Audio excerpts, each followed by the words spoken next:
Hari ini kita bersama Hilman Ferdinand, seorang entrepreneur, arsitek, dan pemilik YouTube channel Arsitektur Indonesia. Terima kasih udah mampir ke sini. Halo Mas Radit. Rumah daerah mana? Daerah Bintaro, cuman kita lagi bangun di BSD nih. Lagi Pindah bangun ke di sana. BSD. Karena kan sekarang elu juga udah mulai masuk ke developer rumah ya. Iya, Berapa tahun terakhir itu? sejak 4 tahun terakhir kayaknya ya. 4 tahun terakhir gitu, sejak kita punya YouTube channel lumayan meledak. Kita mulai beraniin diri untuk jadi developer sendiri. Oke, gue establish konteks dulu ya. Arsitektur Indonesia itu kan sebuah YouTube channel. Itu isinya apa? Awalnya itu review-review rumah aja. Jadi kita tuh mikirnya kan zaman dulu waktu kita mau bikin ini, wah ini ada Fitra Eri, ini ada Ridwan Hanif di mobil gitu. Ya. Sedangkan di rumah kan belum ada. Ya udah kita coba-coba aja. Tapi sebenarnya itu juga kecelakaan sih Mas Radit. Gitu. Jadi waktu awal itu kita kan sebenarnya kontraktor rumah mewah. Jadi kita kerjain rumah di Kelapa Gading, kita ngerjain rumah di Kayu Putih. Habis itu kita juga ada workshop furniture kan segala macam.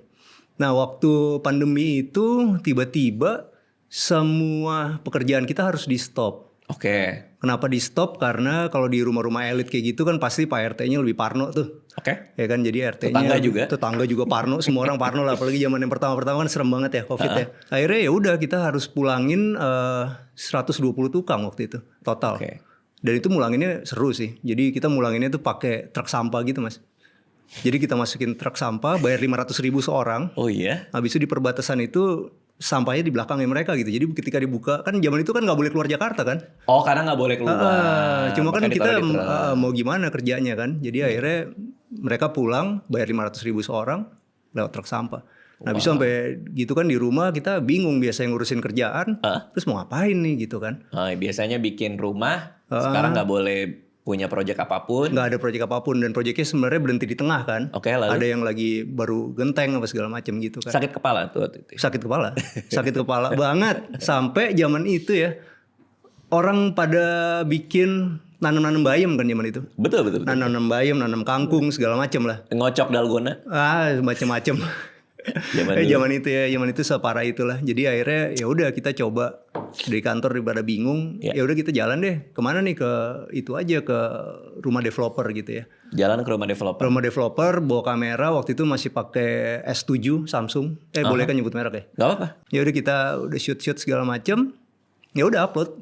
Sesimpel itu aja. Oke. Tapi waktu itu kita juga bilang kan, ini kalau misalnya kita bikin YouTube kayak gini ada perjanjian lah gitu. Paling nggak 30 episode baru pensiun lah. Nggak ngerti maksudnya apa tuh? Jadi kita kalau kita mau masuk YouTube itu waktu itu boleh kita masuk YouTube, cuman kita udah tua nih. Kalau cuma bikin satu habis itu kita nggak upload lagi, ntar dibilang apa sama orang kan. Jadi kita harus janji dulu nih kalau kita mau bikin 30 episode, habis itu nggak laku baru kita bubar ya udah. Komit gitu. nih. Komit nih. Lo ngomong gitu. ke tim maksudnya? Ke teman-teman ya. Di perusahaan kontraktor itu? Iya. Coba satu-satu ya. Perusahaan kontraktor itu apa sih sebenarnya? Kontraktor itu kalau di gua kan design and build. Jadi ada klien datang ke gua, dia minta dibikinin rumah, habis itu kita gambarin, ya kita hitungin RAB-nya, rancangan anggaran biayanya, habis itu ya udah kita bangunin gitu. Nah kontraktor itu bagian yang ngebangun atau lo gambar dan lo bangun termasuk Kalau pekerjaan desain itu kan konsultan, kalau build itu kontraktor. Oke. Nah kalau kita kan design and build. Oke. Gitu. Artinya ketika lo bicara tadi lo perusahaan kontraktor, sebenarnya lo perusahaan konsultan dan konstruksinya. Iya. Oh, jadi lo satu paket gitu. Satu paket design and build sebutan orang sini lah ya. Oke. Di perusahaan kontraktor itu ketika lo mencetuskan bikin YouTube, itu datangnya dari mana? Maksud gue kan ada banyak hal lain yang mungkin kalian bisa lakuin gitu.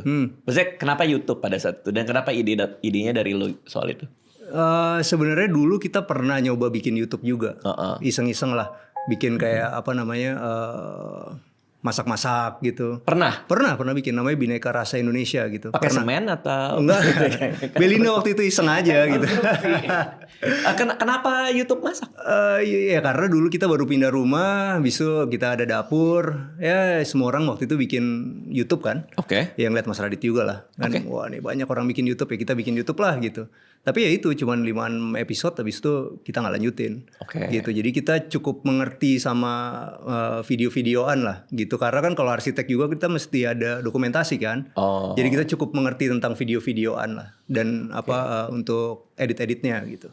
Karena kalian lagi nggak ada pekerjaan, kalian mau bikin YouTube, ini datang dari elo, bikinlah.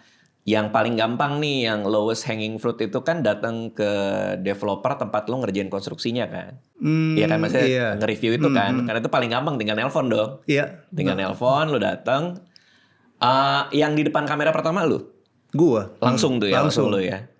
Dan itu kaku parah sih. Nah itu gimana perasaannya? Kaku parah dan gue kaget sih karena kan di hidup gue tuh setiap hari celana pendek, sandal jepit karena kan emang gue adanya di konstruksi kan.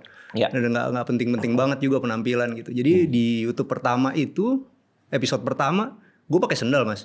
Oke. Dan itu dikomenin orang. Lu nggak sopan lu di YouTube pakai sendal gitu. Nggak sopan di YouTube pakai sendal. Iya, gue baru tahu tuh zaman itu ya. Kita kan nggak ngerti kayak gitu-gitu karena kita kan bukan anak entertainment lah gitu. Betul. Kok bisa begini ya pertanyaannya? Abis itu zaman itu juga karena kan nggak bisa potong rambut dong. Jadi gue yang motongin istri gue nih Belinda kan, potong gitu lah. Bentuknya mungkin jelek gitu. Ada komennya ini barber lu udah mati nih gitu. Itu gue kaget banget sih, ternyata di dunia YouTube ini orang komen tuh bisa segitu semaunya. Itu salah satu yang bikin kaget sih. Kaget. Masuk hati nggak? Awalnya mungkin ya, tapi sekarang ya udah nggak sama sekali sih. Ketika awalnya masuk hati, apa yang membuat lo jadi apa? Kayak lo hapusin komennya, lo balas komennya? Nggak. Gue mikir gini mas, gue kan pengusaha. Dari awal pasti tekanan banyak lah. Kalau kita ngelawan jadinya nggak asik juga. Ya gue bilang aja sama gue komen waktu itu yang dibilang barber lu udah mati ya segala macam, gue bilang ya ini kan lagi zaman covid ya, gue jawab baik-baik lah gitu. Lo balas chatnya, balas komennya? Balas komennya, tapi baik-baik aja. Oke. Setelah lo kaku di video pertama itu, tim lo pada bilang apa kayaknya kita cari host lagi atau semangat bisa gitu. Dulu tuh problemnya gini kan, gue setiap ngomong itu gue misalnya ini ada meja nih bagus ya kan gitu, ini ada ini ya kan gue banyak banget gitu. Dan gue ngeliat teman-teman juga komen nih lu ngomong banyakan ya kan, lu kayak Betawi gitu kan. Jadi mesti diperbaikin satu-satu lah dari situ. Habis itu yang gue coba, gue ngeliatin Fitra Eri ngomong sih, gue lihat gimana dia menggal-menggal kalimat dari satu ke satu tempat. Oh, lu nontonin Fitra Eri? Gue tontonin. Gimana sih caranya nge-host kayak begitu. Walaupun gue ngerti knowledge-nya gitu kan. Cuma kan gimana cara menggal-menggalin kata-katanya, gue ngikutin dia sih banyak. Berarti video kedua sudah ada perbaikan kah? Video kedua lumayan. Video ketiga lumayan. Video kelima, gue berpikir kita kayaknya nggak bisa cuman review properti aja. Kita mesti sharing knowledge gitu. Tentang gimana cara beli rumah pertama. Karena gue pertama kali beli rumah tuh umur gue 25 tahun. Pertama kali beli rumah? Dan itu gue ceritain gimana caranya dan ternyata untung gitu kan. Ternyata untung, masih untung? Ternyata beli rumah semakin muda itu lebih baik lah. Gitu. KPR-nya berapa tahun waktu itu? Waktu itu 20 tahun. Wow. 20 tahun, rumahnya 225 juta. Habis itu gue cicil di 2.200.000-an. Udah lunas kah? Kan bisa lunasin di tengah-tengah. Di 10 tahun ke depannya dari 25, berarti umur gue 35 tuh gue jual rumah itu.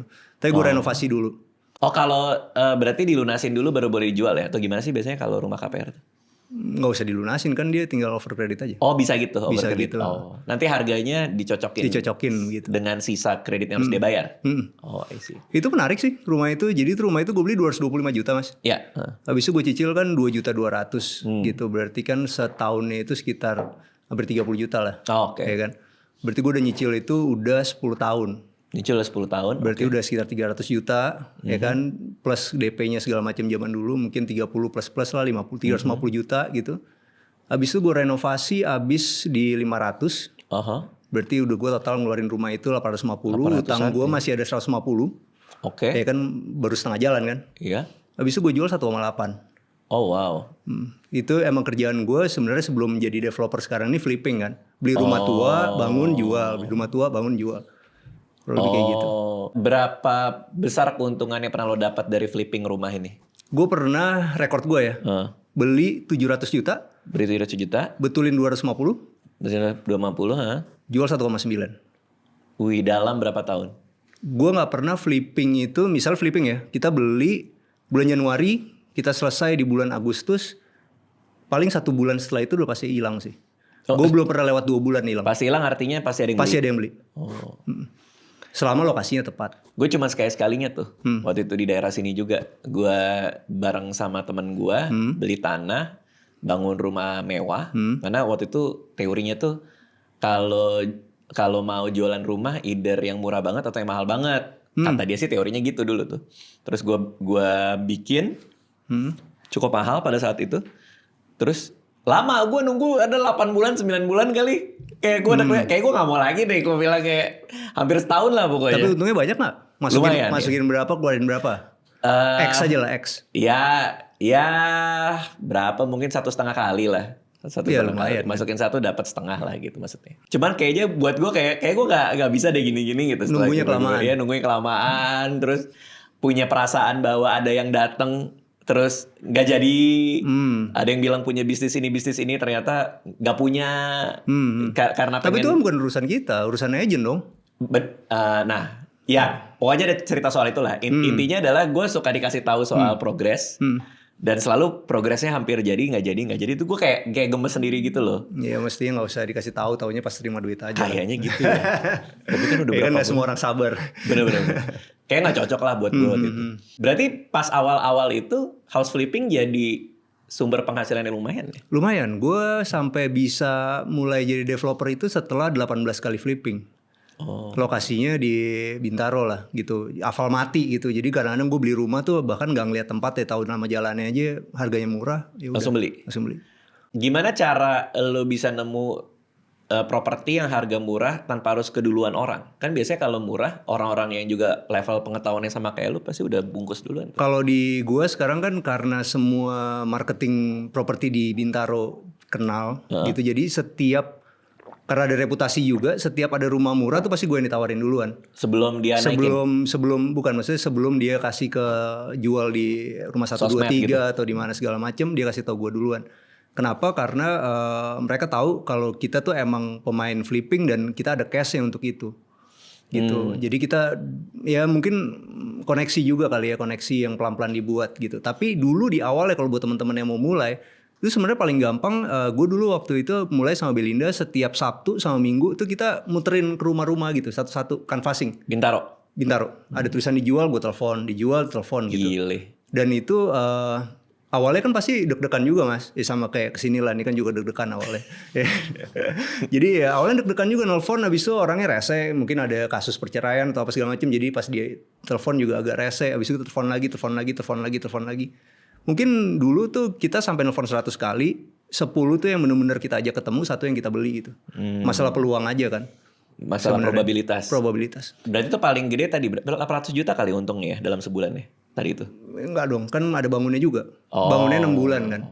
Oke. Kan lu beli rumah nih 1 lantai, lu bikin dia jadi 2 lantai. Oke. Habis itu lu jual.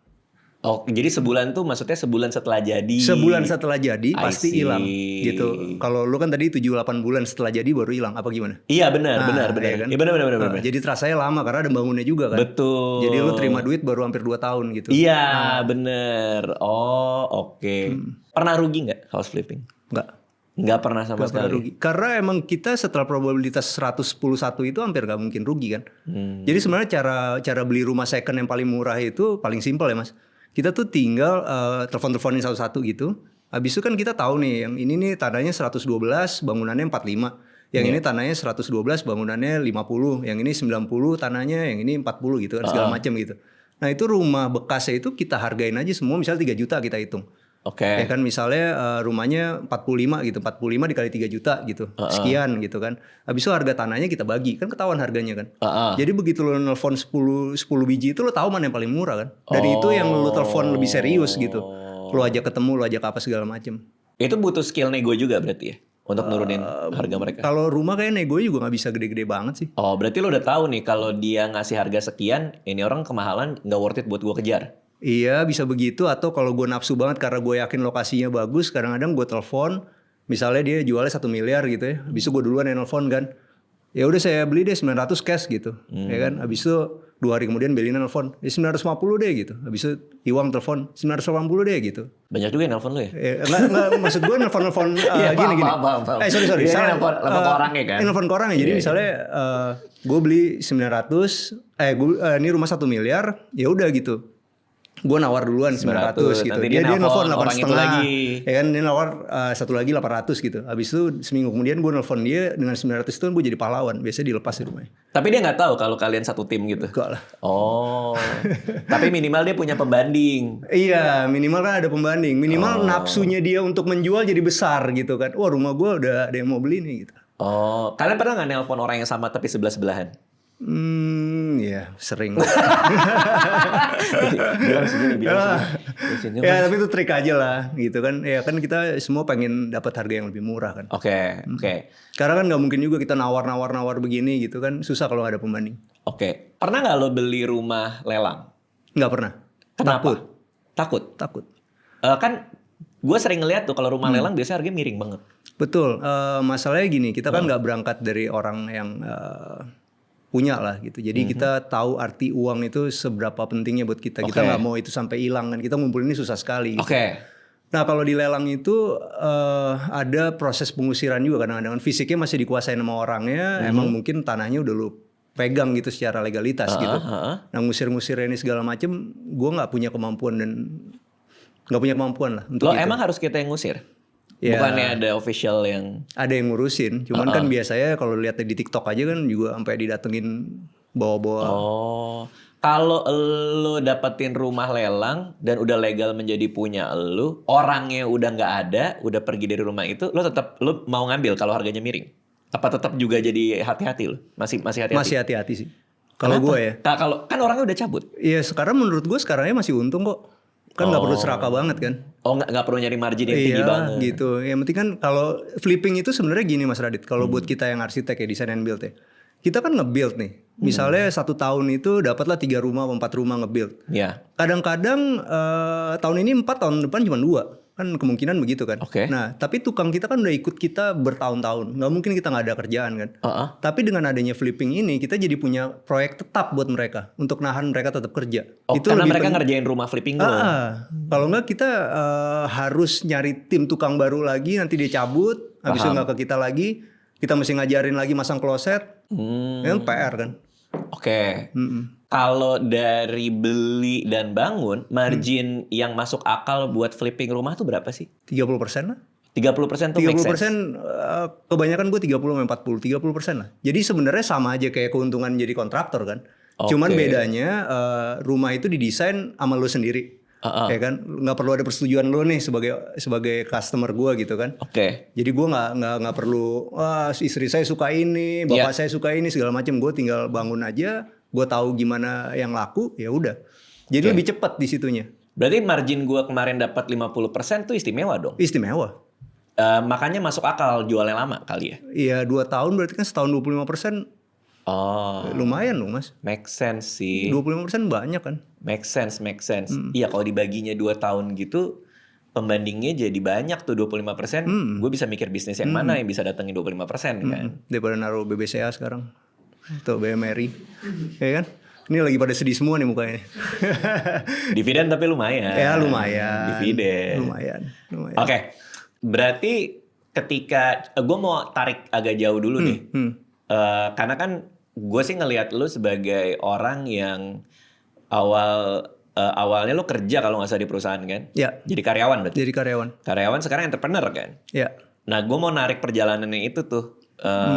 Berarti awalnya lo kuliah arsitek? Gue kuliah arsitek Trisakti. Oh di Trisakti. Abis itu lo kerja di BUMN kalau nggak salah. BUMN. Jadi zaman dulu waktu kita lulus itu di umur gue ya.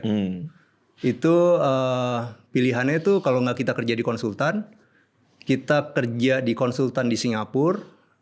Yang keren-keren ya konsultan di Singapura. Konsultan maksudnya konsultan arsitek? Konsultan arsitek ya, maksudnya lu ikut ke konsultan arsitek yang terkenal gitu. Habis itu atau lu konsultan di Singapura atau lu kerja di bank, maksudnya keluar dari arsitekturnya gitu. Atau ya kerja di BUMN kayak gue gini waktu itu. Akhirnya pilihannya. Lo kerja gua BUMN. BUMN ini karena waktu itu gue sebenarnya waktu kuliah kan sebenarnya udah kerja Mas. Jadi gue tuh graphic designer ya majalah Laut Music Magazine itu tuh punyanya si Ridho Sleng. gue ngerjain graphic design, biasa terima duit. Habis itu gue juga udah bikin 3D artist. Jadi orientasi gue waktu kuliah tuh udah duit kan. Jadi gue nggak mau kerja di konsultan dengan gaji yang kecil. Gue mencari di mana yang gajinya lumayan. Karena zaman sekarang sampai zaman dulu itu gaji arsitek kecil banget kan. Di bawah UMR loh. Kalau lo ikut konsultan orang gitu. Jadi kayaknya gue cari yang lain deh gitu. Nah, gue carilah, masuklah ke Pertamina itu. Ternyata di Pertamina gue jadi pegawai kontrak, bukan jadi pegawai tetap gitu. Walaupun gaji gue lebih besar daripada gaji-gaji konsultan. Konsultan 2 juta, waktu itu gaji gue 4,5 juta. Jauh dong. Hampir 2 kali lipat tuh. Artinya, tapi lo tetap tidak punya keamanan lah. Karena betul, lo kontrak kan. Betul. Di situ lo di bagian aset manajemen. Ngurusin asetnya Pertamina. Yang berupa properti. Berupa properti. Tapi bukan properti aja sih. Misalnya Pertamina itu satu lantai mau ganti denahnya ruangan gitu. Ya itu gue yang ngurusin. Sampai kalau misalnya direktur Pertamina mau ganti anduk, gue yang ngurusin. Yang bener? Iya. Habis itu termasuk termasuk pekerjaan ya? gue. Milih bunga gitu. Bunga itu properti? Iya dong. Iya dong. Milih bunga? Iya, yang ada di resepsionis. Itu emang gak ada yang milih? Bareng-bareng. Maksudnya kerjaan tim gue begitu. Oke, sebelum lanjut, gue mau bahas buku tulis yang gue pakai nih. Kalau kalian notice, gue ada beberapa kali ganti buku tulis. Ini gue baru ganti, jadi bisa bebas coret-coret poin yang mau gue tanyain ke tamu. Seperti biasa, buku tulis yang gue pakai ini dari Genia. Dia punya banyak pilihan alat tulis, mulai dari buku tulis, pulpen, penggaris, spiral book, papan jalan, wah pokoknya banyak. Bahkan sekarang ada spiral book A5 pekat, A6 pastel, dan A7 pastel nih. Gua baru punya yang pastel, jadi nanti kalau punya gua habis, gua mau pakai yang itu. Nah, selain pilihannya banyak, desainnya juga simple dan lucu-lucu, cocok buat gua. Semua produk Genia bisa dibeli di toko ATK terdekat atau di e-commerce Genia Stationery Official. Buat info lengkapnya, cek aja Instagram @genia_stationery. Setelah lama di Pertamina, cabutlah lu bikin si perusahaan design and construct ini. Iya, jadi sebenarnya waktu di Pertamina itu gue dulu waktu itu punya satu kerjaan, Mas. Pertamina tuh punya villa di Puncak. Ada 7 apa 8 villa gitu. Iya. Itu kita renovasi, gue yang desain waktu itu. Jadi karena itu mentanya buru-buru buat ulang tahun Pertamina, ya kan. Jadi gue desain cepet, habis itu segala macam. Mulailah itu dibangun sama kontraktor kan. Nah dibangun sama kontraktor itu gue ikut ngawasin di situ. Jadi mulai mengerti gimana sih caranya bangun-bangun rumah segala macam, bukan cuma sekedar desainnya doang. Habis itu proyeknya berhasil, selesai. Bos gue dapat kredit kan karena proyeknya bagus gitu kan. Dia dipromot gitu, naik ke tempat lain. Nah gue kan nggak bisa ikut sama dia karena gue bukan karyawan tetap kan. Nah jadi akhirnya gue bilang sama dia, nih Pak, ini bapak cabut terus saya gimana gitu kan. Akhirnya dia bilang, ya kamu kan dulu waktu di CV pernah ada gambar-gambar pom bensin. Karena dulu gue waktu kuliah tuh suka bantuin dosen gue bikin 3D pom bensin. Nah ya udah, kamu ke manajer pom bensin aja, masukin PT kamu ke sana gitu. Habis itu ya gue masuk ke manajer itu, bawa nama bos gue ini, malah ditanyain, ya udah mana PT kamu, masukin deh segera gitu. Ya gue gak punya PT kan zaman itu. Akhirnya gue pulang ke rumah, gue ngomong sama nyokap gue punya tabungan 30 juta, akhirnya bikin PT lah waktu itu. Habis itu gue masukin deh. Setelah itu gue jadi konsultan pom bensin. Dibayar satu pom bensin itu 12,5 juta. Sebagai konsultannya. Satu pom bensin. Konsultan itu artinya gambar kan? Gambar doang. Pasti orang mikir kan, oh pom bensin bentuknya bukan sama aja, tapi kan tanahnya bentuknya beda, Mas. Jadi misalnya tanah Mas Radit bentuknya T gitu, ya udah gue bikinin gambar pom bensin yang sesuai di situ. Layoutnya kan maksudnya. Layout sama WC di mana? Tapi kan bangunan jadi lebih, kalau tanah lu lebih gede kan bangunannya jadi lebih gede juga. Berarti PT sendiri waktu itu kan minimal berdua kan? Berdua sama bini gue. Pada saat itu. Berarti ada untungnya juga ya kenal bos lu ya? Kenal. Karena lu dapet ini kan, dapet kayak credentials gitu ya. Betul. Dapat referral. Betul. Nah bos gue tuh Pak Mardiono gitu. Gue itu salah satu orang yang paling berjasa di hidup gue mungkin. Karena merubah nasib loh, Mas. Paham. Gaji gue 4,5 juta. Tiba-tiba gue dapat satu pom bensin 12,5 juta. Sebulan dapat 4. Naik berapa kali gue? Sebulan 4 pom bensin lo gambar? Iya. Peaknya tuh sebulan 8 zaman itu. 8 kali 12,5 di zaman itu, banyak banget. Nah sejak bos gue itu juga sangat berjasa buat gue karena waktu itu dia bilang begini sama gue. Dia bawain gue koran ya. Koran habis itu dia bilang, "Man, ini ada seminar properti. Seminar properti lo datang deh gini gitu." Gue telepon dong. Seminar propertinya itu harganya 4,5 juta sama 1 kali gaji gue loh. Oke. Gue bilang, "Pak lu gila aja Pak nih 4,5 juta. Udah deh lu ikutin aja." Dia bilang gitu kan. Akhirnya gue ikut lah. Disitulah gue belajar flipping. Disitulah gue belajar gimana caranya lu bisa bikin Indomaret lah. Gimana bikin kos-kosan untung. Apa segala macam. Itu di seminar itu tuh. Dari situ ditambah lagi dengan pom bensin yang udah lumayan lagi banyak dapetnya. Ya gue mulai mainin propertinya dan praktek gitu kan. Wow. Jadi sebenarnya ya dia berjasa banget sih buat gue. Berarti sebenarnya kalau lo mau keluar dari trap income lo pada saat itu bisa-bisa aja ya? Maksudnya artinya orang lain pun kalau melakukan kayak lo masih make sense aja ya? Make sense selama kita mau coba deket sama orang kan? Iya artinya kalau gue sih ngeliatnya bukan masalah lo deket sama bos lo, tapi lo ngasih lihat kalau lo bisa dipercaya dan pekerjaan lo baik. Iya. Maksudnya bos lo pasti ngasih referensi nggak sembarangan dong? Betul, ya dong? betul. Kalau lunya aneh-aneh pasti juga dia nggak mau jual nama dia lah gitu kurang lebih kan. Iya artinya kalau lo jadi karyawan, lo juga harus perform. Ya, artinya betul, itu kan. Betul. Karena lo nggak pernah tahu siapa yang akan terkesan sama apa yang lo lakuin. Betul. Siapa yang akan ngomongin pekerjaan baik lo. Artinya itu kan. Ya keberuntungan kan kesiapan kan sebenarnya. Iya bertemu dengan kesempatan. Tapi pada zaman itu bro 12,5 kali 8 mah gede banget ya. Lo ada kagetnya nggak pada saat itu? Kaget. Apa duitnya lo? Kagetnya apa Mas? Kita kan waktu kuliah itu nggak pernah diajarin pajak kan? Nah, ya. Jadi yang terjadi adalah Pertamina tuh bayar gue 12,5 juta plus 10% PPN. Jadi sebenarnya gue suruh setorin sendiri. Tapi gue nggak ngerti. Akhirnya gue makan duitnya. Emang waktu itu pendapatan si PT lo udah masuk threshold yang harus kena PPN, PKP itu? Harus threshold, PKP kan? dong. Emang harus PKP? Harus PKP. Harus PKP. Nah jadi 12,5 juta Pertamina ngasih gue 12,5 juta plus 1,250 kan. Oke. Nah mestinya 1,250 itu gue setorin ke pajak. Sebagai PPN? Ya kan? Gue gak tahu itu karena gak ada yang ngajarin juga kan.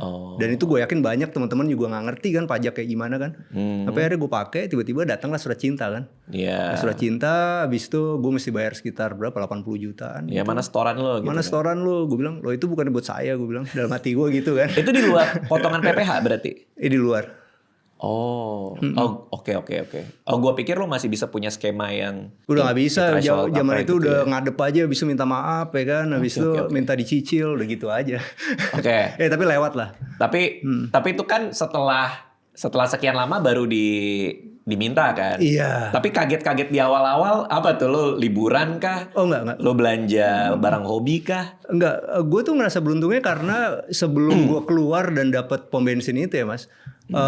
Gue disuruh datang ke seminar properti itu sama bos gue.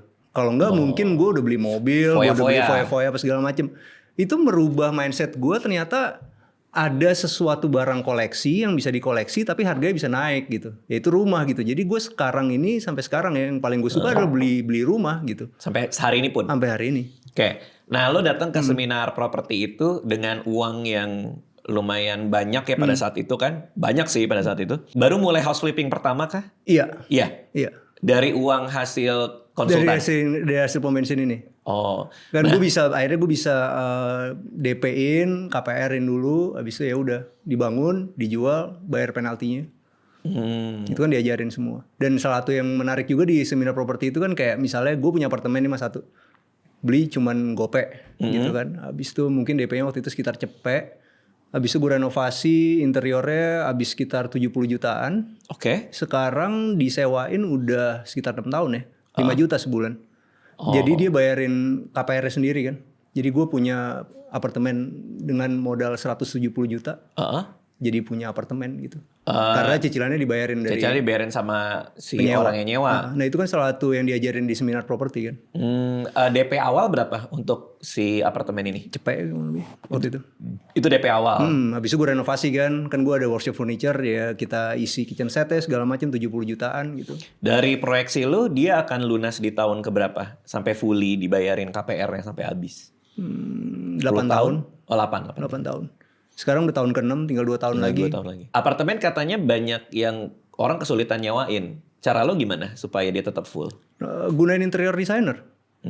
Itu penting sih. Artinya kalau dari foto-fotonya interiornya cakep, ya kan. Abis itu pemilihan materialnya juga karena lo hubungin interior designer, dia akan pilihin material-material yang awet gitu. Jadi lo juga nggak cepet ganti-ganti. Berarti interior design tuh penting banget ya? Penting banget. Arsitek penting banget. Jadi zaman sekarang kan orang bilang kan properti itu nggak liquid gitu, katanya gitu kan. Tapi kok di pengalaman gue nggak pernah jual rumah lebih lama dari 1 bulan. Jadi menurut gue arsitek itu membantu membuat properti itu menjadi liquid. Oke, karena interior design sepenting itu. Interior design dan arsitek sepenting itu. Jadi arsitek rumahnya bagus, flow-nya bagus, desain denahnya menarik, ditambah lagi interior designernya mantep, mestinya sih. Berarti lo masuk ruangan ini pengen lo bobol kali ya? Enggak. Iya lagi langsung ya. Si Belinda juga. Betul. Oke. Nah, berarti kalau cara lo itu adalah karena mungkin keterbatasan uang untuk bayar cash, lo KPR, bayar DP, renov, begitu waktunya jual, dan lo ketika lo sudah berhasil menjual properti itu, lo bayar penaltinya dengan melunasi KPR semuanya di depan. Iya. Boleh kayak gitu ya berarti? Boleh kita terima duit dari pembeli dulu, baru kita lunasin KPR tuh boleh gitu ya? Bisa gitu ya? Bisa. Oh, oke. Karena gue pikir itu KPR harus lunas dulu, makanya pembeli mau terima sertifikat gitu-gitu. Enggak lah, kan ada di bank juga kan, bank aman lah. Oh, oke. Cuman setelah itu kan cuma 1 kali pertama. Setelah itu kan ada uang. Selanjutnya gue lebih suka beli cash aja langsung. Iya, karena lo mengeliminir dan penalti segala macem. Administrasi, ya kan? Dan repot-repotnya itu semua. House flipping berkutat sekian lama sampai akhirnya tadi pandemi. Pandemi lu puyeng banget mas. Puyeng banget. 6 tahun yang lalu tuh. 6 tahun lalu tahu-tahu. Nyolok hidung tuh. Iya, kan? Tahu-tahu juga udah 6 tahun jadi YouTuber. Ketika lo bikin YouTube, yang lo iklanin itu bukan iklan, yang lo review itu adalah rumah-rumah developer. Sampai kapan pada akhirnya rumah developer yang lo review terjual? Lo masih ingat gak momen itu? Dimana gara-gara lo bikin video YouTube, rumah yang lo review tuh akhirnya ada yang beli gitu misalnya di awal-awal. Gue kan bukan agent ya, berarti gue nggak dapat keuntungan dari dia laku apa enggak gitu. Cuman kalau dari teman-teman developer ya pernah ada yang bilang dulu waktu pandemi itu juga kan properti lagi agak naik ya. Dia punya 200 rumah, gue datang hari Jumat, habis itu video tayang hari Jumat minggu depannya itu udah laku sekitar 100-an. Udah setengahnya habis tuh. Iya, sampai jadi kita nggak tahu, tapi tanda jadi semuanya udah masuk 100-an gitu. Jadi sebenarnya impact-nya cukup oke. Nah, lu nggak ngambil fee agent berarti dari semua rumah yang review? Enggak. Berarti intensi awalnya hanya untuk ada kegiatan di perusahaan lo atau apa tuh? Satu itu. Nomor 2 gue pikir kan pendapatan dari YouTube ada. Habis itu nomor 3 menurut gue adalah zaman gue kecil itu mas, kita tuh nggak punya akses majalah-majalah luar negeri atau referensi yang banyak gitu. Kalau zaman sekarang ada Pinterest, ada segala macam kan. Gue cuman pengen masuk ke rumah-rumah yang mewah itu untuk nambah ilmu pengetahuan gue aja tentang apa sih yang material terbaru segala macam. Dan ternyata itu banyak banyak membantu arsitek juga untuk mengetahui material-material terbaru dan jenis-jenis seperti apa yang laku gitu kan. Jadi kan jadi buat bahan referensi mereka lah gitu. Dan buat gue juga, buat kantor gue. Jadi kadang-kadang kita ngedesain, lo desain dapur itu miripin sama yang ini gitu kan. Jadi kita tinggal buka bank data aja. Nah begitu pandemi udah mulai surut, konten-konten video lo kan naik tuh. Itu banyak klien yang datang gara-gara lo bikin konten kah atau gimana tuh? Iya, lumayan. Dan klien sekarang itu gue nggak perlu ngejelasin terlalu panjang. Kalau zaman dulu kan ya perkenalan dulu apa segala macam. Dia suka dites-tes dulu kan, adu ilmu dulu kan. Karena sama kan, klien? Iya dong, karena klien-klien misalnya kayak Mas Radit gitu. Ya, mungkin udah punya rumah 2-3 biji gitu. Udah pernah ngerasain bocor, udah pernah ngerasain ini, udah pernah ngerasain ini. Jadi nggak pengen terjadi lagi. Apa segala macam. Klien dengan budget besar kan sebenarnya dia juga setengah arsitek lah. Karena kan dia udah punya pengalaman banyak juga. Punya gitu. taste juga ya. Punya taste juga segala macam gitu. Nah sekarang kita udah nggak perlu terlalu banyak adu ilmu gitu, karena kan dia udah ngeliat kita di YouTube kan, kurang lebih itulah. Itu masalah trust berarti. Masalah trust, abis itu juga sekarang kita bisa lebih milih mas. Gitu. Kalau zaman dulu ya kita kan kadang-kadang kliennya rese, kliennya apa segala macem ya kita mesti telan semuanya kan. Atau kliennya lokasinya jauh gitu. Kalau sekarang kita benar-benar cuman ya Jakarta aja, Jabodetabek aja. Kalau dulu kan gue sampai kerja Sumatera segala macem. Demi dapat project. Demi dapat project. Klien rese yang seorang arsitek nggak suka tuh yang kayak gimana sih sebenarnya? Banyak mau itu.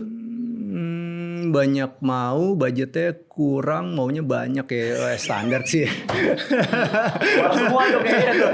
Lo keluar semua tuh. Budgetnya standar tapi banyak mau tuh maksudnya kelihatannya dari mana? Dari misalnya dia, aku maunya gini. Terus tapi lo bilang, ya tapi ini agak mahal. Maksudnya kelihatannya dia budgetnya standar tapi banyak mau tuh. Bukannya kalau dikasih tahu ini harganya mahal orang langsung back off ya? Nggak juga. Gini, misalnya kita sekarang kan bangun rumah itu 78 juta semeter. Oke. Ya kan? Konstruksinya? Konstruksi ya, 78 juta semeter gitu. Itu ada termasuk gambar nggak? Nggak termasuk gambar sih mestinya. Oke. 78 juta itu spesifikasinya jelas tuh. Mungkin keramiknya di 80-80 atau 100-100. Habis itu pakai saniternya ini, pakai ini, apa ini segala macam gitu. Nah yang sulit itu adalah ketika dia maunya speknya lebih tinggi gitu kan. Speknya lebih tinggi tapi harganya tetap di segitu gitu. Nah itu susah tuh. Itu ngebikin bangunannya jadi bentuknya sederhana aja kan. Gitu. Tadinya sebenarnya budget itu dengan 78 juta bangunannya agak unik sedikit gitu.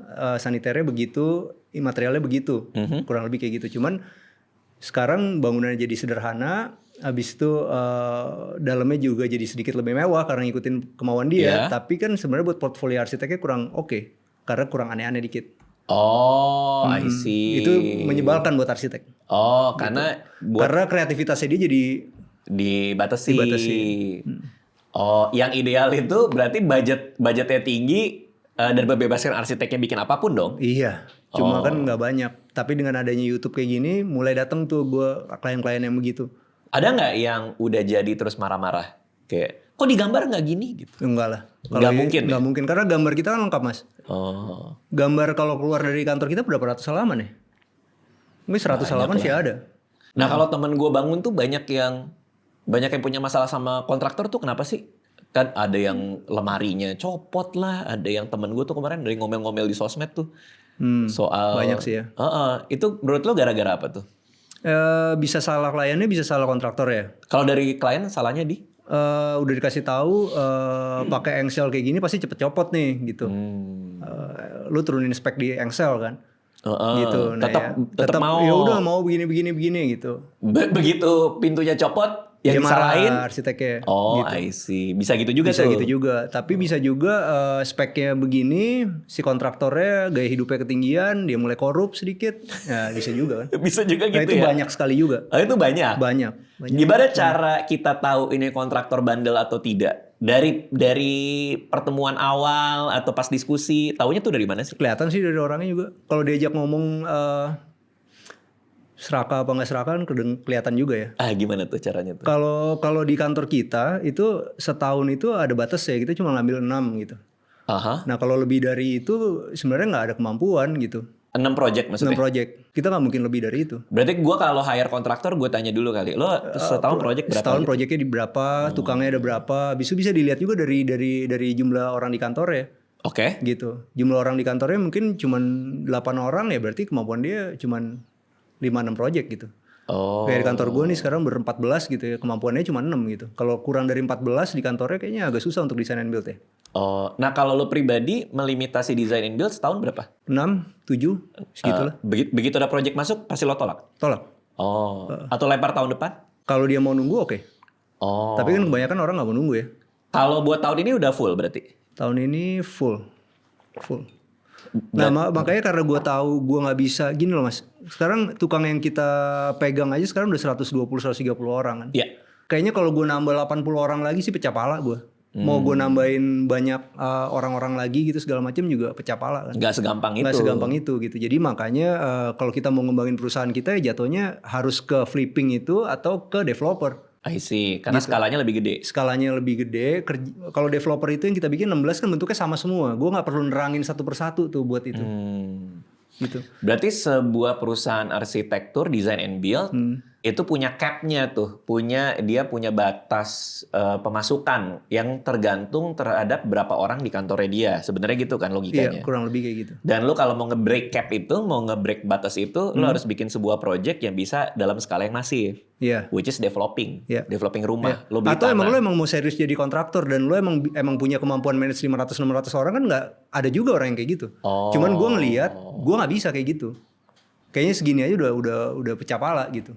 Ketika perusahaan kontraktor manage 500 orang, berarti secara sistem tuh harus oke banget. Harus oke banget. Dengan HR yang bagus dan Dengan lain-lain. SR yang bagus, arsitek-arsitek yang digaji di atas UMR jadi happy kerjanya gitu kan. Kurang lebih kayak gitu. Dengan sipil-sipil yang digaji juga baik gitu kan. Teknik sipil maksudnya.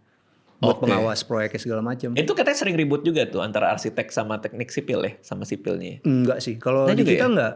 Karena kita kan desain ya udah kita kirim ke konsultan sipil kita, habis itu dia gambarin segala macam ya kita ikutin aja udah. Oh, soalnya ribut tuh biasanya kayak gambarnya gini kan, ini sih nggak mungkin nih gini, tapi arsiteknya tetap pengen itu terjadi gitu.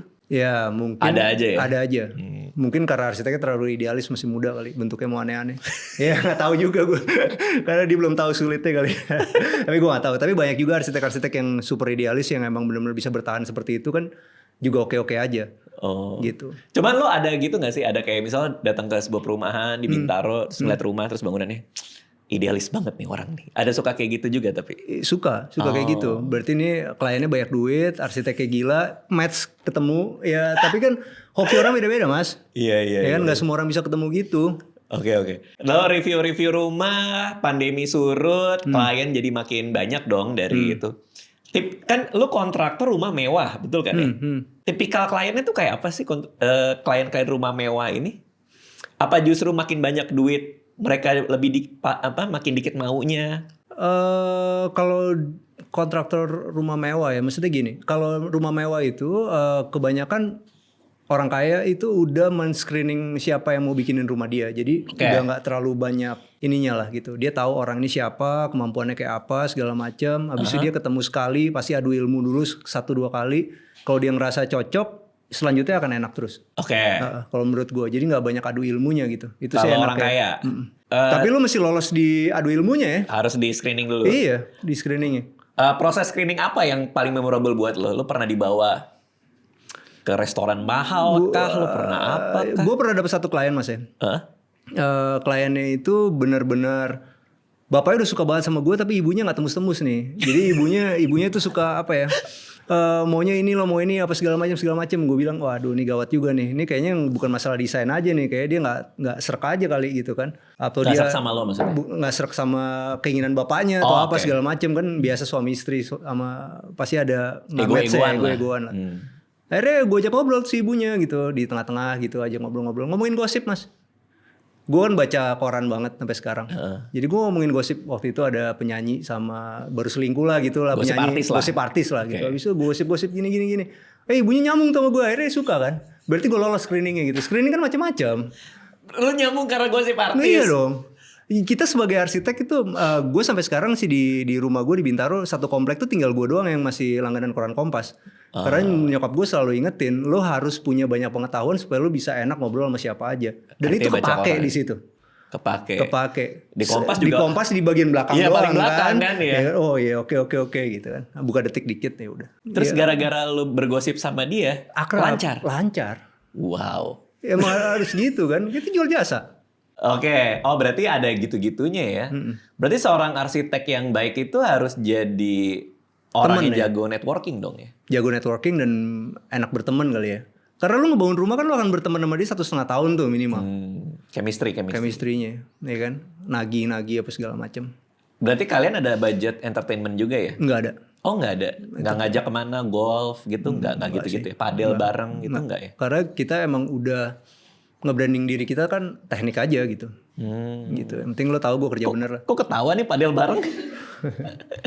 Mereka kayaknya main padel ya. Oke. Terus lo dapet klien banyak. Ini soal house flipping nih. Apa perubahan yang secara budget nggak terlalu mahal, tapi ketika lo taruh di rumah itu, harganya bisa naik secara signifikan? Oke, jadi kita ngeliatnya gini mas. Let's say kita ngomongin Bintaro. Ya, Bintaro tuh pasti ada Discovery. Discovery itu satu cluster yang oke lah di sana, yang lagi jadi favorit gitu. Nah, habis itu kita punya rumah tuanya itu di daerah tetangganya dia yang lebih kurang bagus lah gitu. Harganya lebih murah tentu gitu kan. Nomor satu kita mesti ngambil denahnya Discovery dulu nih. Denahnya Discovery. Denahnya si lawannya ini gitu kan. Habis itu kita bikin bukan mirip ya, maksudnya spesifikasinya itu ada semua, misalnya 3 kamar tidur plus 2 kamar mandi gitu. Nah, habis itu Discovery ini kekurangannya apa, nggak punya kamar pembantu gitu misalnya. Ya kita bikinin di sini. Oh, ini konteksnya sebagai lo developer ya, bikin rumah banyak gitu ya? Bukan. Flipping. Oh, ini flipping. Jadi kita mesti nemuin developer besarnya itu bikinnya kayak apa sih gitu.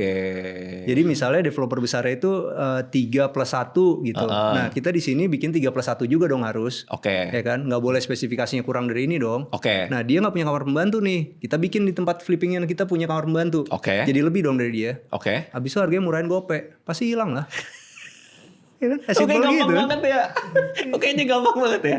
Iya, nah makanya dari awalnya lu mesti dapat rumahnya semurah mungkin. Tadi gue pikir jawabannya tuh kayak tambahin aja kolam renang. Kolam renang tuh nggak terlalu mahal, tapi kalau ada harga naik. Nggak gitu juga? Bisa juga kalau emang lokasinya emang di tempat-tempat yang emang developer di situ, kayak di sini kan banyak developer kecil-kecil juga nih. Kalau lu mau jualan kayak gitu kan mereka mungkin dalamnya ada kolam renang. Ya masa punya lu nggak ada kolam renang? Berarti kolam renang sama jacuzzi kali punya lu. Biar lebih laku, turunin 200 juta, 300 juta pasti hilang lah. Kolam renang, meja kursi itu? Kolam renang sama jacuzzi gitu punya lo. Oh, sama jacuzzi. Ya kan? Jadi udah dapet jacuzzi, yang ini cuma dapat kolam renang, harga lo lebih murah 300 pasti hilang lah. Cuma masalahnya kan arsitek-arsitek itu nggak mikir ke properti ke situ gitu kan. Banyak orang nggak mikir ke situ. Kalau yang gue tangkap dari lo di fungsinya dulu sehingga lebih kompetitif. Iya. Secara fungsi. Iya, betul. Kayak developer gue sekarang, gue sadar banget. Gue kan ada di pinggiran BSD yang gue bikin sekarang. Itu di belakang stasiun Cisauk. Gue jual 1,5 miliar nih sekarang satu. Ya kan. Gue sadar juga pasti gue kalah sama developer besar dong. Makanya kalau lu beli di tempat gue nih, kamarnya itu udah 4 mas. Kamar mandi 2. Gitu. Developer lain tuh bikin kamar 3. Jadi gue selalu ada kamar yang bisa jadi gudang atau kamar pembantu atau kamar kerja tambahan. Jadi 4 ya kan. Habis itu gue udah siapin AC-nya. Jadi lo tinggal beli AC doang, instalasinya udah gue pasangin. Nah, habis itu nomor 2 di tempat gue 1 water heater udah pakai buat 2 kamar mandi. Jadi lo tinggal beli water heater doang, semuanya udah kesambung. Dan udah bikin carportnya 2. Sedangkan kalau developer kan dia bisa bikin 1, sebelahnya taman kan. Pada akhirnya semua orang pasti punya mobil 2 kan. Ya gue udah bikinin carportnya 2. Nah habis itu udah gue bikinin juga kanopinya. Jadi kalau lu beli rumah gue, lu gak perlu lagi ngeluarin duit lagi untuk renovasi tambahan yang lumayan. Bikin carport, kanopi, 15 juta, 20 juta, gak ada lagi. Jadi kita mesti ada kelebihan di situnya. Jadi kalau kita mau bilang, properti itu gak liquid apa segala macam, mungkin cara kita memperlakukan propertinya yang bikin itu gak liquid. Tapi artinya berarti cara lo mengkomunikasikan harus jernih dan masuk akal buat yang calon pembeli dong. Betul. Karena kan kadang-kadang calon pembeli kan yang lihat cuma harga kan. Betul. Begitu dia lihat, wah ini lebih murah dikit atau ini fiturnya kayak gini, tapi kan mereka nggak considerate bahwa gue bisa motong banyak di renovasi. Itulah gunanya YouTube, Instagram, TikTok dan. Nyambungnya jadi ke situ. Konten marketing lo jalan jadinya. Betul. Menarik. Kalau sekarang dengan konten engine lo yang sudah jalan ini. Ketika lo develop sebuah klaster atau perumahan, potensi terjualnya itu seperti apa? Apakah dalam sebulan 2 bulan pertama udah pasti 60% habis, 70% apa? Gue nggak tahu sekarang ya. Kan kita sama-sama tahu nih ekonomi lagi kurang bagus. Gue tuh udah baru mau nyampe ke tempat lo aja tadi baru parkir, Belina nelfon, ditelepon sama orang, nih semen naik 10% gitu kan. Gue nggak tahu nih, berarti harganya tahun ini apa yang terjadi gue nggak tahu. Ya, Tapi kalau yang udah terjadi 2 klaster kita yang sebelumnya itu kita dari beli tanah sampai keluar itu 1,5 tahun mas. 14 rumah, yang kedua itu 12 rumah, itu kita 1,5 tahun cabut, 1,5 tahun cabut gitu. Jadi kalau cabut tuh dalam artian cabut ya. Jadi udah udah semua terjual. Udah gak ngurus lah. Surat-suratnya udah balik nama semua, udah beres. Dan bahkan kan kayak misalnya kita bikin 13 rumah nih Mas. Kita bikin 13 rumah, sertifikat kan 14. Karena kan ada jalan di tengah tuh. Jalan di tengah itu kan jadi sertifikat ke-14. Ya. Nah itu harus dikembalikan ke negara kan. Ya kan. Nah itu sampai kita urus itunya. 1,5 tahun tuh kita keluar sampai situ gitu. Bukan keluar yang benar-benar masih ada sisa-sisa gitu. Berarti total udah 2 klaster yang dijual. Udah 2 klaster sekarang. Ini klaster yang ketiga. Udah sejauh mana yang klaster ketiga? Baru bikin rumah contoh. Baru isi interiornya. Ya mau siap-siap pasarin. Cuman kita masih hitung-hitung harga sekarang kan. Berarti cycle kalian tuh per 1,5 tahun? 1,5 tahun. 1,5 tahun habis itu baru hunting tanah lagi atau sekarang udah punya ini slate-nya? Baru hunting lagi. Karena uangnya baru cukup segitu. Tapi setelah sekarang kita udah makin belajar, mungkin yang kedepannya ini kita mau bikin sekitar 30-an. Karena menurut gue capek juga ya, lu 16 baru 1,5 tahun cabut, 16 1,5 tahun cabut gitu kan. Sekalian aja 50, karena kerjanya sama aja Mas. 50. 50 lah gitu. Rumah lu udah pernah masuk YouTube arsitektur? Nah itu juga tuh. Nah kenapa tuh? Rumah gue belum pernah masuk YouTube arsitektur. Rumah gue pribadi. Iya, lo keep it private atau? Bukan keep it private. Jadi gini, waktu kita bikin YouTube itu, rumah gue itu adalah rumah barang-barang sisa. Gue kan ada workshop furniture. Jadi buat meja TV warnanya belang. Buat tempat tidur warnanya belang. Sisa-sisa HP yang ada di workshop gue bikinin aja. Jadi rumah gue tuh nggak bagus. Nah sekarang kan gue baru beli tanah di BSD. Habis itu sekarang lagi dibangun. Itu yang dimasukin ke YouTube. Setiap progresnya. Dari mulai pondasi sampai mulai masang bata. Sekarang kan posisinya lagi masang bata. Itu yang tiap minggu kita update di YouTube. Kalau rumah gue yang sekarang gue tinggalin gak gue masukin. Karena menurut lo ini jadi kayak sisa-sisaan yang lo tempel-tempelin lah gitu. Kurang bagus. Gitu. Dan itu sebenarnya rumah flippingan gue. Kebetulan anak gue keburu lahir jadi gue tinggalin. Wah. Gitu. Berarti rumah lo yang lagi dibangun ini selera lo banget dong? Mestinya iya. Dan ini menarik juga karena ya ini sebenarnya gue juga gak mau bangun rumah ini sih. Cuman karena kebetulan dapat tanah murah aja. Kok bisa kebetulan dapat tanah murah tuh konteksnya apa tuh? Gini, jadi abang gue itu punya tanah di situ, mertuanya punya rumah di situ. Jadi kita sering main di daerah ini. Daerahnya bagus lah, hijau-hijau gitu. Abis itu gue sering main ke situ, gue ngeliat ini kayaknya enak nih kalau gue punya tanah di sini dan punya rumah di sini gitu. Karena lingkungannya menurut gue sangat bagus gitu. Habis itu ya udah setiap hari sampai sekarang sih gue masih buka rumah123.com, OLX, Facebook, Marketplace segala macam kan ngeliatin ada yang dijual apa enggak, ada yang dijual apa enggak gitu. Nah itu waktu gue ngeliatin tanah di situ tuh 16 juta, 15 juta, 14 juta, tiap hari gue liatin. Di bulan ke-8 Mas, ada yang jual 9 juta. Oh kok bisa? Gue bilang ini aneh nih, ini OLX error kali, gue bilang kan. Gue suruh Belinda telepon. Ternyata ada barang nih. Ternyata orang ini nggak tahu, dia orang kaya banget lah, punya banyak kafling di situ. Dia nggak tahu harga sekarang. Hoki gue kan. Oh iya. Tapi gue 8 bulan tuh nyari di Marketplace. Berarti tanpa agent dong? Tanpa agent. Karena biasanya agent ngasih tahu tuh, kemurahan bro gitu kan. Itu tanah harganya kan 5M. Di price sama bank 8. Wow. Jadi gue bilang sama Belinda kemarin, Belinda baru sombong sama gue kan. Nih gue dapat nggak? Dia bilang nih kontraktor kita tahun ini cuan 2M gitu. Bisa gue bilang ini gue beli tanah 1 udah untung 3M. Bercanda. karena biasa appraisal bank lebih murah dari harga jual. Ini kok bisa appraisal bank lebih mahal? Betul. Dan mahalnya lumayan loh. Lumayan. Beda 3M tuh jauh loh. Jauh. Dan sekarang nih kalau lu, makanya gue bilang ada orang bilang properti nggak liquid tergantung cara aplikasinya. Misalnya kita beli 5M Mas. Bisa kita bangun lagi tuh rumah 5M.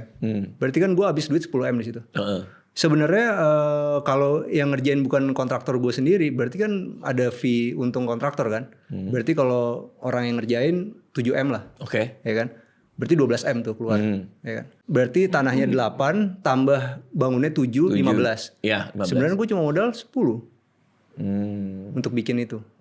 Artinya lo mau jual lagi udah pasti cuan. Iya. Sekarang masalahnya kalau jual 15 mungkin nggak secepat itu. Tapi kalau gue jual 12 kayaknya sih bulan depan nggak punya rumah lagi gue. Gua ngerti gitu. Maksud lo sih. Iya. Ada rasa senang lo menduduki sebuah aset yang menurut lo undervalued dan lo bisa dapet. Betul. Dan gue sama abang gue begitu karena abang gue juga hobi begitu. Dia bukan flipping, jadi dia suka beli tanah-tanah murah juga. Gitu. Wow. Jadi kita suka bangga-banggaan lah di WA gitu. Nih gue beli segini lebih murah, lo lebih murah nggak gitu-gitu lah. Dia itu beli di puncak nih. Saudara lain yang di grup WA itu diem aja kali ya? Enggak, cuman gue sama abang gue. Iya, kan siapa tahu. Nah, soalnya dia bener hoki juga. Puncak. Dia baru di puncak nih beli. 2.500 meter. Nanti gue tunjukin videonya deh. Oke. Keren banget tuh rumah. Oke. Ya kan? Cuman 2,1 M, 2,2 M, 2.500. Lokasinya bagus. Di bawahnya Taman Safari. Kok bisa ini? Pas pandemi. Oh dia belinya pas pandemi. Tapi orang kan lihatnya cuman wah lu mah enak punya rumah bagus, ini bagus segala macam. Tapi waktu gue 8 bulan tiap hari gue LX 15 juta, 14 juta kapan sih gitu kan nggak ada yang tahu. Abang gue ternyata di puncak itu dia sampai nginep-nginep muter-muterin terus gitu sampai satu-satu temu gitu. Dia ketemunya berarti pakai spanduk kah atau bisik-bisik gitu? Dia samperin rewet-rewet di sekitar puncak. Agen-agen di sekitar puncak. Rewet tuh sih?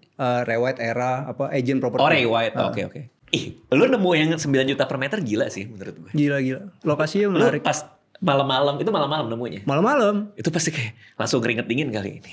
Enggak, gue keringet dingin. Karena ini gak mungkin. Menurut gue gak mungkin. Pasti nafsu banget ya? Gak mungkin, gue bilang nih. Sampai gue bilang nih, iklan 5 tahun lalu kali nih. Kan kadang-kadang suka iklan yang dulu-dulu keluar lagi. Terus? Habis itu pagi gue bilang, Bel nih, coba deh tes aja, lu telepon aja. Gue bilang gitu kan. Telepon sama dia. Oh ada nih, gitu. Nah, yang bener lu. Habis itu gue langsung bergetar gue nih. Anjrit nih 5M dari mana nih kan langsung mikir ke situ kan. Ya udah kita samperin orangnya dan orang agennya itu dia bilang begini, kalau emang lo mau nih tanah, lo harus bayar 100 juta sekarang. Saat itu juga? Karena besok udah ada yang mau bayar 100 juta duluan. Gue timpa langsung jebret. Habis itu ya udah gitu kita tapi itu beneran nggak ada yang mau. Ya bisa jadi ya. Harganya murah banget. Karena semurah itu. Semurah itu. Dan itu kalau misalnya akhirnya kan tadi mau gue KPR-in, nggak mau gue bayar cash kan? Ya karena price-nya gede. Enggak, karena ya buat gue sayang aja ngapain duit cash 5M buat beli tanah kan? Yang lo nggak tahu mau diapain? Iya, tadinya masih cuman yang penting punya dulu kan. Ya udah akhirnya kita appraise ke bank. Cuma kan bank sedikit yang mau beli KPT kan. Kredit pemilikan tanah tuh sedikit. Tanah. Dan kredit pemilikan tanah tuh cuma 8 tahun mas. Bedanya di situ. 8 tahun habis itu ya udah gitu. Yang keluar tuh bank-bank daerah lah. Bank Jabar, bank ini segala macam, bank-bank Mandiri yang gede-gede. Biasanya nggak ada yang mau itu karena dia masih PPJB juga. Jadi belum SHM lah. Masih PPJB-nya BSD lah. Berarti lo harus ngurus SHM-nya? Nantinya atau enggak tetap sertifikat itu? Lagi diurus sekarang. Gitu. Cuman ya akhirnya gue pikir-pikir. Tapi kan mereka udah keluarin appraisal ya. Jadi gue tahu 8M itu bukan karena gue nyebut. Appraisal banknya kan ada di gue. Tapi lo 8 tahun nih. Kalau bank daerah itu kan bunganya gede banget kan. Jadi akhirnya gak gue ambil. Jadi gue akhirnya ya udahlah gue cashin aja. Berarti lo bayar 100 juta hari itu. Betul lo 1 bulan kemudian gue lunasin. Lunasin 5 miliar ya waktu itu. Buset. Abis itu karena udah punya tanah. Bangun kali ya. Iya. Belinda pusing sendirian. Pusing. Kenapa lu jadi bangun rumah deh? Gitu. Iya. Karena menurut gue rumah ya. Tapi itu rumah bohoki loh sekarang. Karena kan masuk ke YouTube kan. Masuk ke YouTube segala macam konstruksinya jelas segala macam. Tiba-tiba ada klien kita datang. Abis itu kliennya cukup besar lah. Ya udah Pak datang aja ke rumah kita. Karena rumah gue ini seberangnya clubhouse kan. Benar-benar seberangnya nih clubhouse. Jadi ini rumah gue nih mas. Ini clubhouse, ini lapangan tenis. Enak banget sih lokasinya. Jadi gue ajak meeting di clubhouse.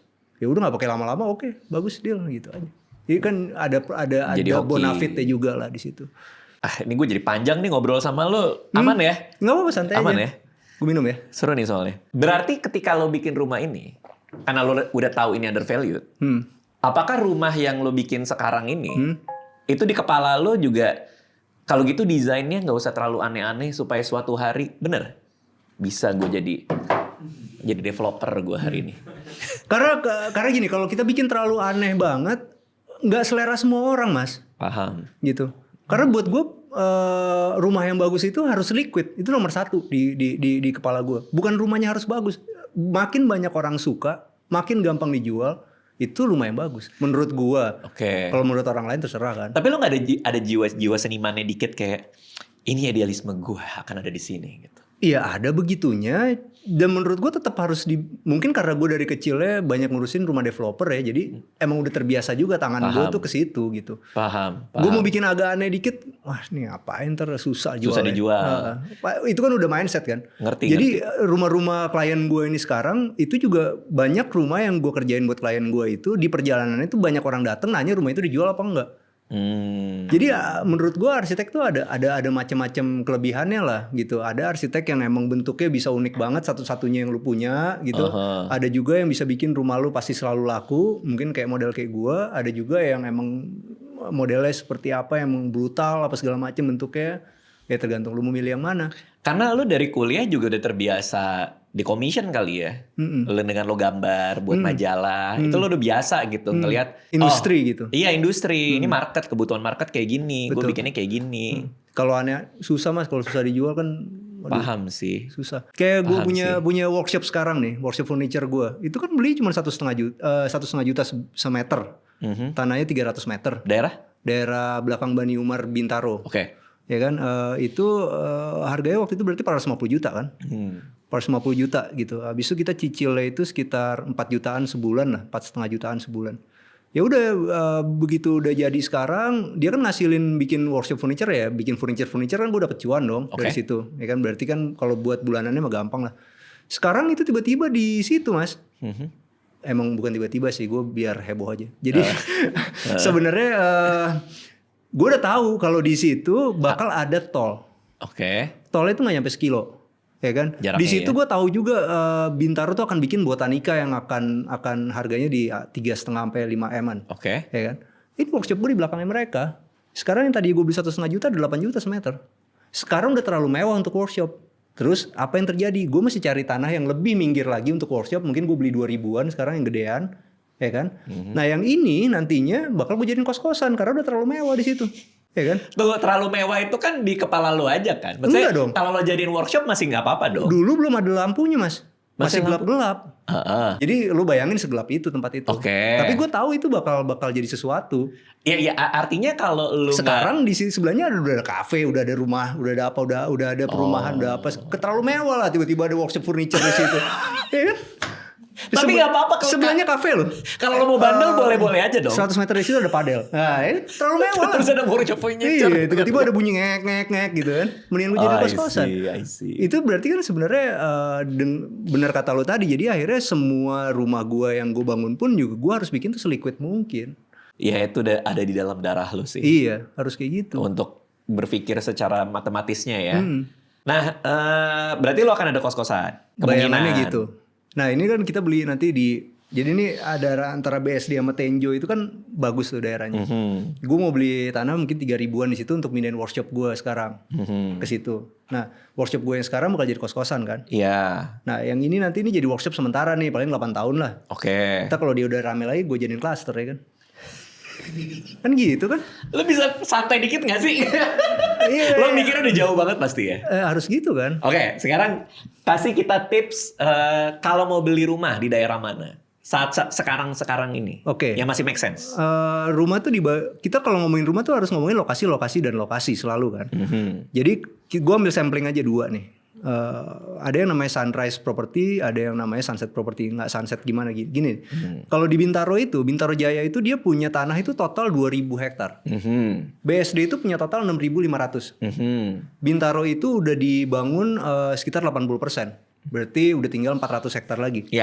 Kalau di BSD itu dia ada di 6.000 hektar. Baru kebangun 3.500. Dia masih punya 2.500 lagi. Yang belum dibangun sama BSD aja itu segede Bintaro, bener gak? Kasarnya gitu kan. Nah sekarang lu pilihannya lu mau beli di lokasi makronya dulu, kita ngeliat yang gedenya kan. Mau di mana, di BSD atau di Bintaro? Kalau di Bintaro ada faktor nostalgia dan kelangkaan di situ. Jadi ketika lu main flipping akan lebih bagus di Bintaro. Karena langka kan barangnya. Kalau di BSD kan tanahnya masih banyak nih. Paham. Ya kan? Nah, kalau di Bintaro itu gue hitung-hitung itu sekitar 5-10% lah setahun. Naiknya. Tapi kalau di BSD dia akan lebih susah jual nih kalau rumah second. Ya kan, karena kelangkaannya belum ada, developernya masih bikin terus kan. Iya. Kalau di Bintaro kan udah mulai sedikit. Nah, tapi karena dia masih ada 2.500, dia bakal bikin CBD baru dong. Oke. Dia bakal ada mall baru, bakal ada apa sesuatu yang baru. Karena masih 2.500, masih segede Bintaro Jaya nih. Paham. Ya kan? Berarti kenaikannya itu lebih dari 5-10%, bisa 8-12% mungkin. Kalau tarik panjang. Kalau tarik panjang. Jadi lu sekarang tinggal milih yang mana nih? Mau BSD atau mau Bintaro, itu dulu tuh dipilih. Oh. Itu makronya kan. Oke. Nah kalau menurut gue yang bagus adalah kalau emang lu punya duit 10 miliar misalnya. 7 miliar lu ada di BSD, 3 miliar mungkin ada di Bintaro. Oh, jadi punya 2 nih. Nah, itu paling safe tuh. Karena kalau paling gampang dijual kan di sini ada kelangkaan ya kan. Oke. Ini menurut gue ya. Nah, baru habis itu kita ngeliat yang bagian mikronya. Kita ngomong probabilitas lagi kan. Di bawahnya ada sutet, jangan dipilih. Ya kan? Deket kuburan, jangan dipilih. Kayak gitu-gitu kan. Probabilitasnya gini. Ada orang yang nggak takut sama setan, ya kan. Jadi dia mau rumah lo di sebelah kuburan, ya nggak apa-apa. Tapi kayak lebih banyak yang takut deh. Jadi kita jangan cari yang begitu kan. Itu kita ngomong mikronya kan. Tapi ini konteksnya berarti buat flipping kan? Enggak, konteksnya buat rumah tinggal. Karena kan ada lagi-lagi suatu hari mungkin lo mau jual gitu kan? Iya. Iya dong, masa rumah lo mau 90 meter terus kan, pengen juga yang 150-200. Itu maksud gue sih. Jadi kita mesti ngeliat makronya dulu nih, lo maunya kemana? Berarti lo ngeliat di situ bakal ada CBD atau enggak, apa segala macam, atau faktor kelangkaan tadi yang bikin dia jadi menarik gitu. Alam Sutra kan juga tanahnya juga tinggal sedikit nih. Makanya dia bikin Alam Sutra 2.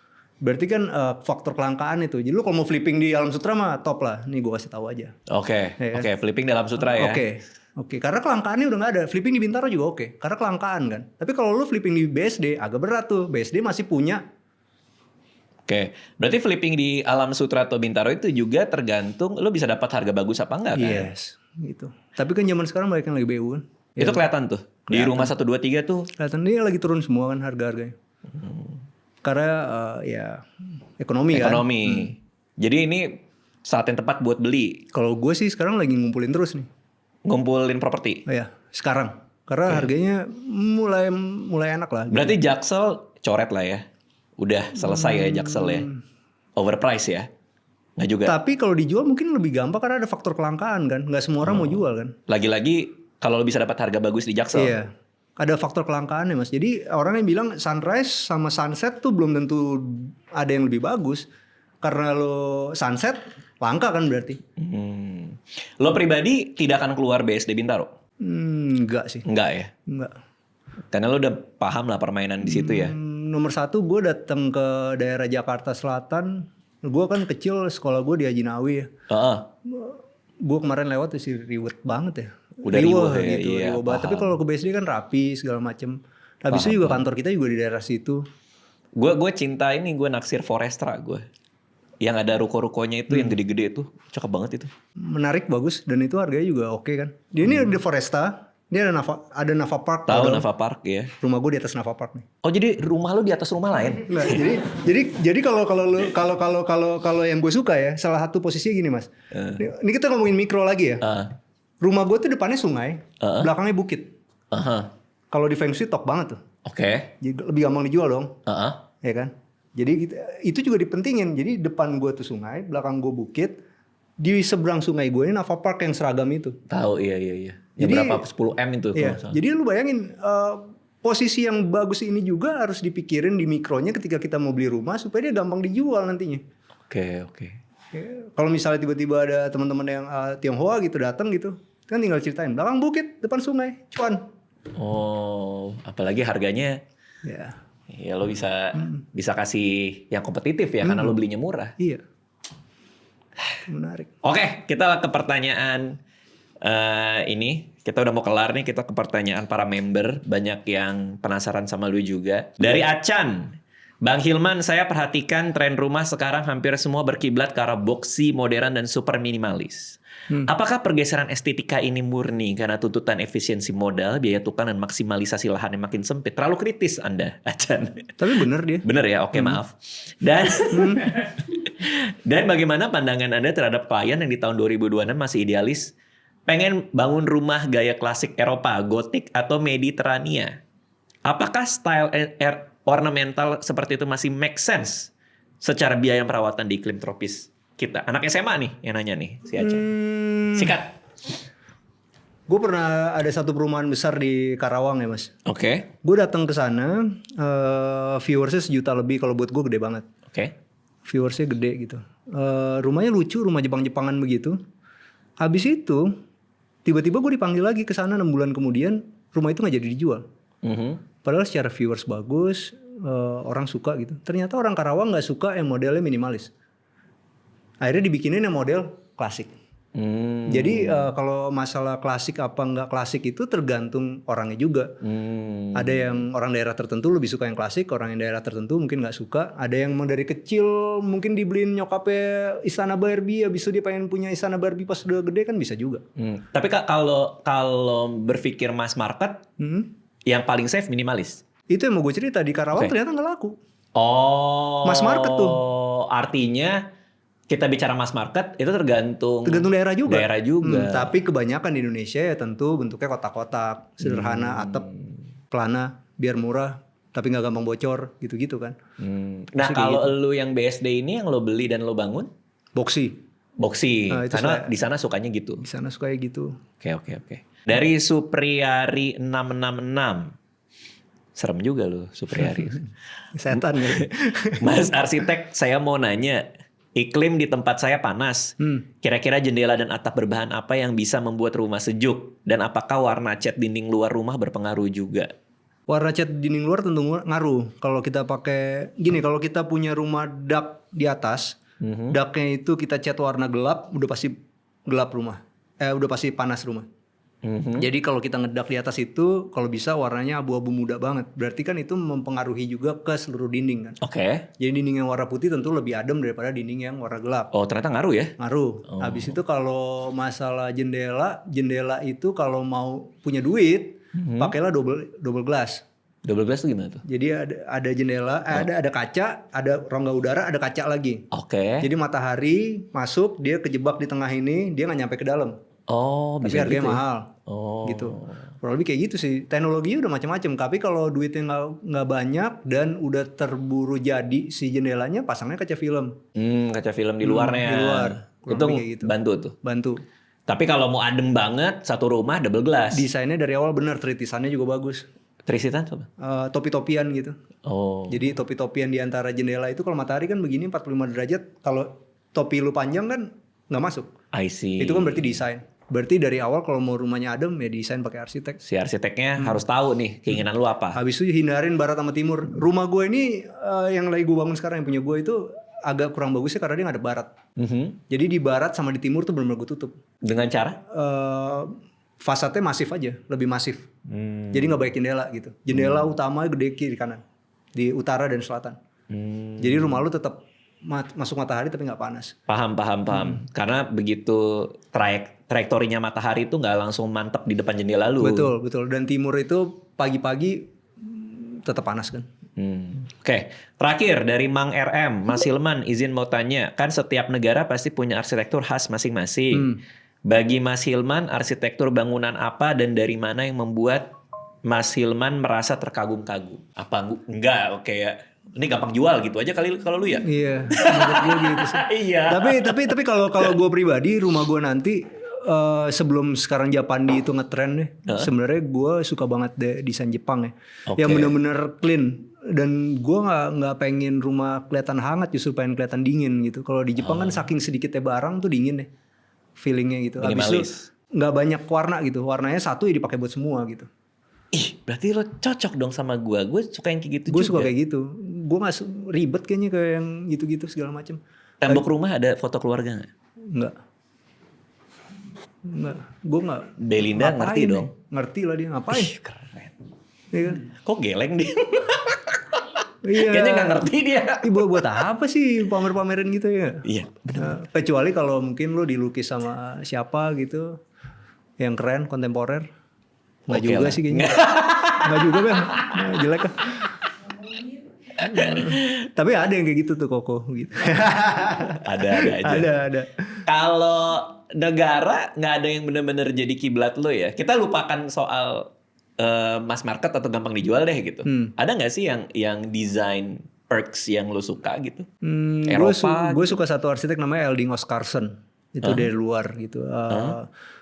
Ada juga arsitek-arsitek dari Jepang. Tapi gue bingung juga sih Mas kalau ditanya kayak gitu. Soalnya waktu dulu gue ospek itu gue sempet dipukulin sih. Gara-gara ditanya, arsitek favorit tuh siapa? Gue jawab Ciputra. Gimana dong? Ya nggak salah dong gue. Iya nggak salah. Iya kan? Karena lagi-lagi itu soal selera dan mindset lo kan. Tapi gue suka arsitek Indonesia satu. Yang nama anak gue kasih nama dia. Fredrik Silaban yang bikin Istiqlal. Oh. Karena gue suka aja dia keren kan, bener-bener anak pendeta tapi bisa bikin masjid paling top. Oke, dan Istiqlal emang bagus banget sih. Keren. Begitu masuk kan kayak buset. Gue juga dana idealisnya juga. Gue nge-YouTube tuh kayak Istiqlal. Habis itu gue bahas semuanya gimana caranya dulu Bung Karno mau begini. Ini kenapa begini, Nggak laku ya nonton. Udahlah. Tapi kan nggak apa-apa. Nggak usah idealis lah. Nama anak lo itu? Iya. Apa Frederick atau? Fritz. Nama kecil dari Frederick kan. Saking sukanya lo ya? Suka gue. Maksud gue keren nih orang. Maksud gue bener-bener tangganya tuh dihitung pakai Al-Quran segala macam, top lah. Keren. Oke, siap. Kalau ada yang mau tahu lebih banyak soal lo bisa kemana buat yang nonton? YouTube Arsitektur Indonesia, bantuin gue 1 juta. 1 juta subscriber. Susah banget kayaknya. Ini udah setahun terakhir ini kan susah banget Mas. Setahun terakhir ini ya? Iya parah sih. Iya. 867.000 nih. Ya mudah-mudahan pansos sama Mas Radit. Ya kan bisa jadi 900 kali. Makasih udah mampir ke sini ya. Thank you semuanya udah nonton. Thank you semuanya, bye-bye.